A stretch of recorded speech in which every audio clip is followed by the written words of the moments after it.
Today in this video we'll discuss about pulpitis. So the definition of pulpitis goes as it is the inflammation of the dental pulp tissue within the tooth. Now coming on to the causes, the etiology. Etiology, we divide them into three categories. One is mechanical, the second is chemical, and the third one is bacterial.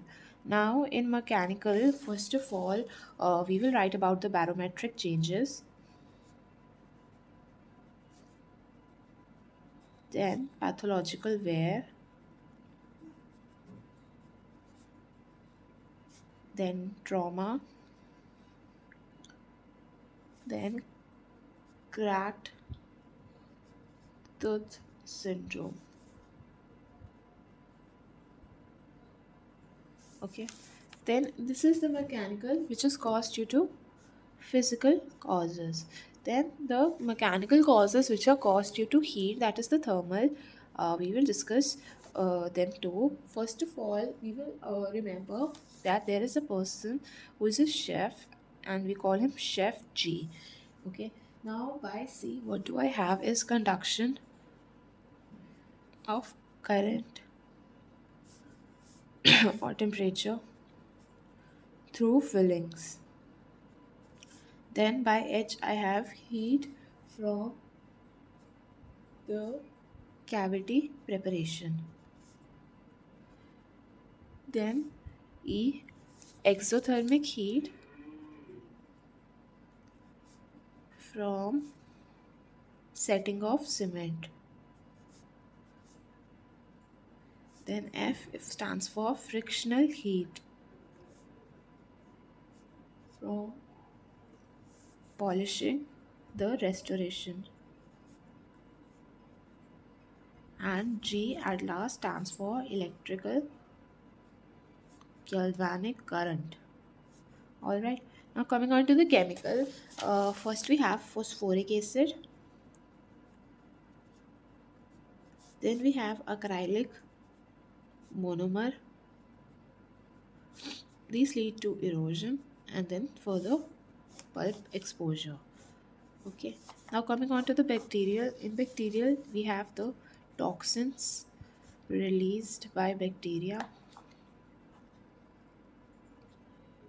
in caries, then direct invasion, then anacoresis. Now I will discuss the pathophysiology of pulpitis. How is pulpitis affecting the tooth and what is the progression of pulpitis? So first of all, what happens is there is the initiation to clinical crown. Then we will see that there will be a local inflammatory response. So there will be a localized pulpal inflammation. Now due to this localized pulpal inflammation, what happens is the venous collapse occurs. Now if there is venous collapse, then there will be stasis.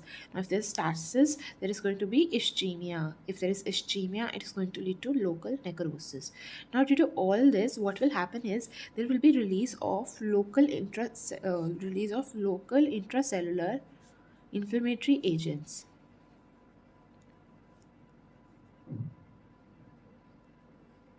Now what will these lead to? These will lead to the circumferential vascular disturbance. Now when this disturbance has been created, what will happen is there will be an increase in tissue pressure. Similarly, there will be necrosis of the adjacent tissue, and it will lead to total pulpitis. Okay, now coming on to the classification, which is usually asked. First of all, we will classify according to the severity. Okay, so classification according to the severity. Now in severity, so first of all, we will divide them into four categories. Okay, the first one is the reversible pulpitis, and the second one is the irreversible pulpitis. Then it is pulpal degeneration without calcification. Then it is pulp necrosis. Okay. Yes. So coming on to the reversible, in this it can be symptomatic or symptomatic. Okay. Then it can be focal or it can be generalized. Now, in reversible, this is important. Remember, acute reversible pulpitis, then chronic reversible pulpitis. Then chronic reversible pulpitis further has three types. The first one being the chronic asymptomatic irreversible pulpitis with pulp exposure. Okay. Then we have chronic hyperplastic pulpitis. This is a very important question which is usually asked. What is the another name of pulp polyp in viva? So it is chronic hyperplastic pulpitis. Then there is chronic pulpitis with internal resorption of teeth. Now, what is the other name of internal resorption? If you remember, it is odontoclastoma. So this is the three types. Then this is the pulpal degeneration and pulpal necrosis. Now, as I mentioned here, we are classifying it according to the severity. Now, what do I do if I have to classify it according to the involvement? So, according to the involvement, I could divide it into involvement. Then I will divide it into a focal or subtotal pulpitis, or a diffuse, or a generalized total pulpitis. This can be open, closed. This can be open, closed. Okay. So this is a brief introduction to pulpitis. I hope you understood. We'll cover further topics in further videos. Thanks for watching.